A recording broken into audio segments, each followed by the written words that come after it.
கர்த்தருடைய பரிசுத்த நாமத்திற்கு மகிமை உண்டாவதாக. இன்றைய வசனம் என்னாகும் 12வது அதிகாரத்தில் நம்ம 1 முதல் நம்ம பார்க்கும் பொழுது மோசேக்கு விரோதமாய் அவங்க கூட பிறந்த சகோதரர்கள் பேசுகிறாங்க.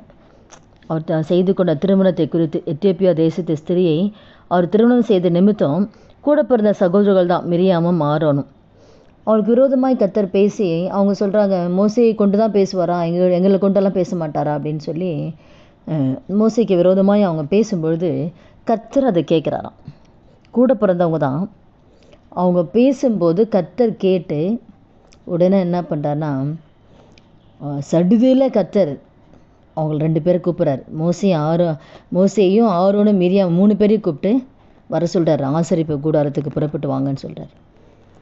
புறப்பட்டு வர சொல்லி அப்போ தான் ஆண்டவர் சொல்கிறாரு, மோசையை குறித்து அவங்க சகோதரிகிட்ட சொல்கிறாங்க, என் வார்த்தையை கேளுங்கள். அப்போ நான் தரிசனத்தில் என்னை அவனுக்கு வெளிப்படுத்தி சொப்பனத்தில் நான் அவன் கூட பேசிகிட்டு இருக்கேன். என் தாசனாகிய மோசையோ அப்படிப்பட்டவன் இல்லை, என் வீட்டில் எங்கும் அவன் உண்மையுள்ளவன்.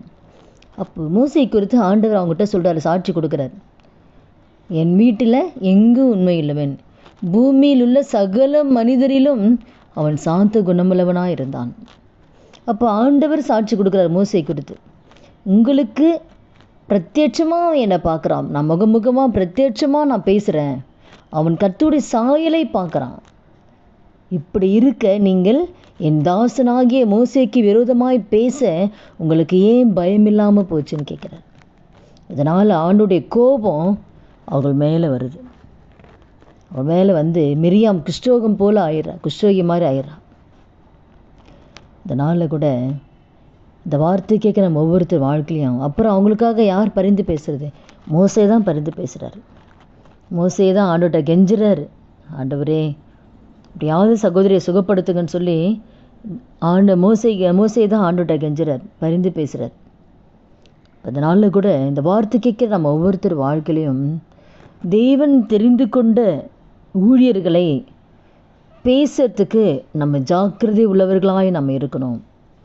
அவங்க எப்படிப்பட்டவங்கன்னு சொல்லி கர்த்தருக்கு தான் தெரியும். நம்ம மேற்புறமான காரியங்களை வைத்து நம்ம யாரை குறித்து நம்ம பேசிவிட முடியாது. அவங்களுக்கும் கர்த்தரோடு கூட இருக்கிற உறவு எப்படி இருக்குது, அவங்க எப்படிப்பட்டவங்கன்னு சொல்லி கர்த்தருக்கு மாத்திரம்தான் தெரியும். அதனால் எந்த காரியத்துலேயும் எந்த ஊழியர்களை குறித்து நம்ம பேசிவிடவே கூடாது. அதை கர்த்தர் கேட்குறாராம். அவங்க பேசுகிறாங்க, கூட பிறந்தவங்க தான், அந்த உரிமையில் கூட பேசுகிறாங்க சாதாரணமாக. ஆனால் அதை கர்த்தர் கேட்டு உடனே கோவம் வருது அவருக்கு. என் தாசனை பற்றி பேச உனக்கு ஏன் பயம் இல்லாமல் போச்சு? உடனே அதனுடைய தண்டனை பாருங்கள். அப்போ நமக்கும் இந்த வார்த்தை கேட்க நம்ம ஒவ்வொருத்தர் வாழ்க்கையிலையும் எந்த ஊழியக்காரர்களை குறித்து நம்ம பேச ஜாக்கிரதையாக இருக்கணும். அவனுடைய கோபம் நம்ம மேலே வந்துடக்கூடாது. அவங்க எப்படிப்பட்டவங்கன்னு கர்த்தருக்கு தானே தெரியும். இப்போ மோசே எப்படிப்பட்டான்னு இவங்களுக்கு முன்னாடியே மோசையை தவறாக இவங்க பார்க்குறாங்க. ஆனால் கர்த்தருக்கு முன்னாடி மோசே உண்மையுள்ளவன், சாந்த குணமுள்ளவன், பிரத்யட்சமாக முகமுகமாக கர்த்தரை தரிசிக்கிற ஒரு தேவ மனுஷன். அப்போ அப்படிப்பட்ட விரோதமாக கர்த்தருக்கு தான் தெரியும் எப்படிப்பட்டவர்ன்ட்டு. மோசைக்கு விரோதமாக கோரா கூட்டத்தெல்லாம் எழும்பும்போது கூட நான் அவங்களெல்லாம் அழிச்சிட்றேன் விடுன்னா கூட மோசை விட மாட்டேன்டார், பரிந்து பேசுகிறார் அந்த ஜனங்களுக்காக.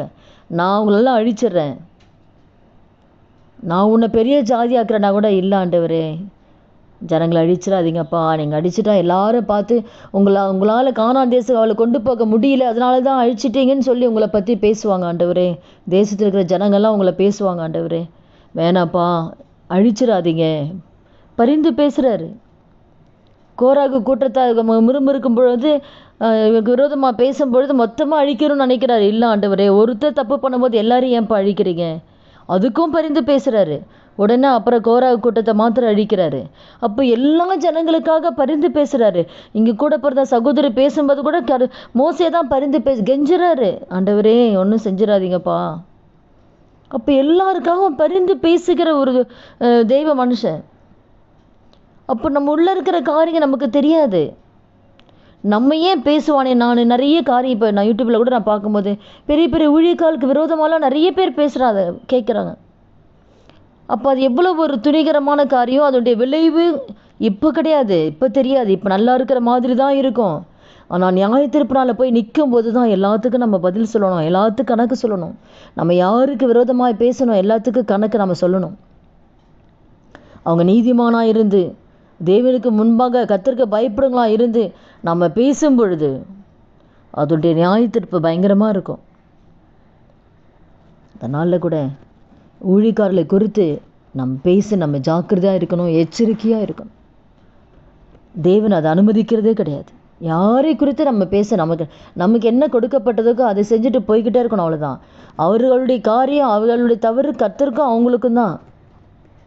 இதை சொல்லி சொல்லி பேசி பேசியே கர்த்தர் நாம தூஷிக்கப்படும்படியா புறஜாதிகள் புறஜனங்க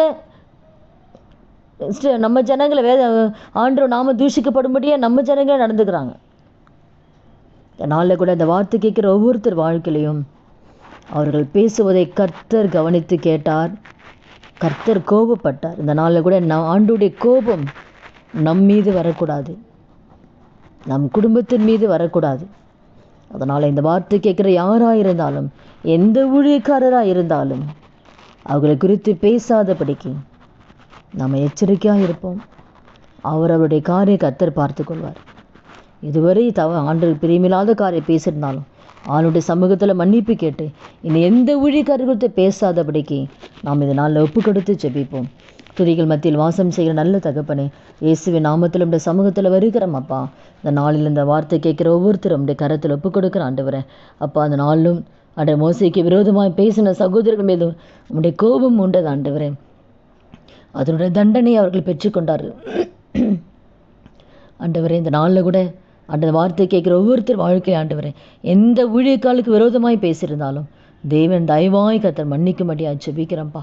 கர்த்தர் தயவாய் மன்னித்து இனி வருகிற நாட்கள் ஆண்டவரே அப்பா எங்கள் ஒவ்வொருத்தர் வாழ்க்கையில் யாரை குறித்து பேசாதபடிக்கு ஆண்டவரே கர்த்தர் பார்க்கிறான்ற ஒரு பயத்தையும் நடுக்கத்தையும் ஒவ்வொருவருக்கும் தரும்படியாக அவனுடைய கரத்தில் ஒப்பு கொடுக்குறேன்ப்பா. அப்படியே என்று வருகிற நாட்களில் தேவன் ஒவ்வொரு நடத்த போகிற தயவுக்காய் நன்றி செலுத்துகிறோம்.